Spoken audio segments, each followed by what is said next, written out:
Number 11, Marian A. Canale. Marian embodies the Piña Festival through honoring Laguna's pineapple industry and its contributions to economic growth. Pineapple Festival is more than just a celebration. It's a reflection of our town's identity, our people's hard work, and the deep pride we have in our rich agricultural heritage. Every year, our community comes together in a vibrant display of culture, from colorful heritage, resilience, and agricultural. Number 6, Jaime Emmanuel Sangala.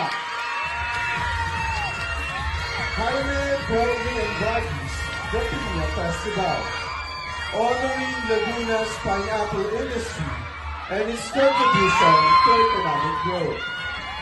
He can promote the significance of traditions and culture of our province, the province of Laguna, first by promoting Laguna festivals through social medias and travel blogs.